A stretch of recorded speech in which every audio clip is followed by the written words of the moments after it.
Welcome back to Automotive and another Chevelle episode. It's got to be like 24, 25 by now. I don't even know. This one's going to be the rear deck. I didn't record it, but as you can see, I have removed the stupid support system that has been in my way the whole damn time. So I can get the rear deck in place now. Then the next step will be, the next step after the next step will be the damn rusty old floorboards, because, fall through that shit. I almost have a couple times. Not recommended. But rear deck will go in, and then after that, I can weld all this in, which will be the next episode. My next steps for today are to mark center lines on the rear deck, make sure that I've got the laser centered again, so line her up with all the lines that are in the damn car, and then get the rear deck lined up and start welding her in place. Hopefully get her all locked up in place today, and then go from there. I don't foresee doing much work outside of that today. It's a Sunday, and I had to drag my ass out here in the first place. Just not motivated, right? I'm at a point to where I got to spend more monies to keep moving. That's always a little bit of a slowdown, but we're getting there. It looks like a car again. Now, remember, this all is going to get cut out. Up here is going to get cut out. Getting rid of the drip rail, getting rid of this little body line. So that'll be a fun one for another day. On top of doing that, I'm going to have to figure out, this is going to need fixed somehow. I don't know if I'm cutting here, or what, but this is a bit of an issue. So maybe I'll fix that when I put this new piece in, because I think my goal is just to custom make this piece. I kind of screwed it up, plus I want a support on the inside that runs down through this line. So it'll be two pieces. Yeah. But that's a ways down the road. That'll be more of probably, I don't want to say finishing work, but much later. Unless I run out of money, and that just sounds like a fun project to do. All right, well, I have officially ran out of things to say that pertain to this video. So let's get started.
rear deck is in and welded, and well, it's not perfect.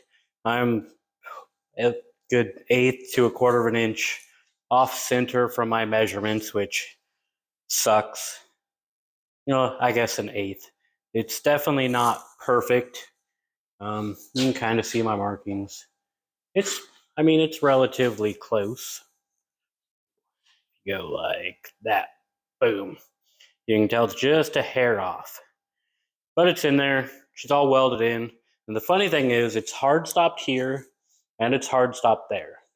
So in order to get it to move either way, I would have had to do some cutting or some beating, which I kind of did. I had to take a hammer to this side to get it to fit in there better. Oh man, lots of clamps, random spot welds. It was fun, very, very uncomfortable. I didn't really record welding down up in here, just know that it sucked. I was uncomfortable. I got a sunburn from welding because, well, why would I put on proper PPE? I need to work on that. I'll get there eventually. But she's in there, it's back seat. I did finally order the sheet metal to replace this. Shipping from Florida, I'm in Washington. It's going to take a bit, but I'll probably have it by Christmas. You guys probably won't see this until February, so, I'm sorry about that. But I want to make sure you guys get weekly videos. My next video is going to be, well, welding some form of the rest of the back, right? So I have the pieces in between here that I've got to do, which will probably be my next step. So that'll be the next video. And then either I'll do that and this in that video, or I'll do these and this in the video after that. After all three of those things are done, then I can move to the floor when I have that. And I'm pretty nervous about the tubs, which is why I haven't done it.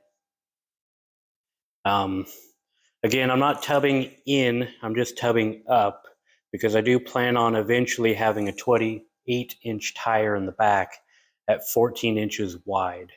So she's going to be a lot of tire. Now, since I'm not going in that way, I will be coming out this way and up in here. So, all this lovely work I did so that I can cut it out later. Now, that means I am looking at 3D scanners. If you have any feedback on 3D scanners that you like or you've used, drop it in the comments. Let me know. I've already got a computer for it. I'm just going to put a card out here. I'm not doing the whole laptop thing. Although I do have a laptop that would work. She's just a little old. But yeah, let me know what you think about 3D scanning. If you're enjoying the content and you want to see more, don't forget to subscribe, like the video, drop a comment on, what you think of the build so far. This is, well, as close to ground up restoration as I've ever done. And I don't even know that I should be calling it a restoration because, well, she's not going back to factory. It's not even my goal. I want to get into custom building. I want to do race cars. I want to do random shit. Like, I haven't even got to this yet. And, just for summary of where I'm at is, when I do start on this, the first thing I'm doing is getting C6 suspension so I can redo the frame and I can slam her and she's going to have big old tires. And I haven't decided on the motor. I've gone back and forth between, V6, straight 6, 4-cylinder, LS. I don't know. Drop in the comments what you think the 39 should have. Maybe you'll win me over. Maybe you'll think of something I haven't. But that's for a later date. With that, I have a feeling this video is probably going to be a long one, so I'm just going to wrap it up. You guys have a wonderful day, and thanks for following along.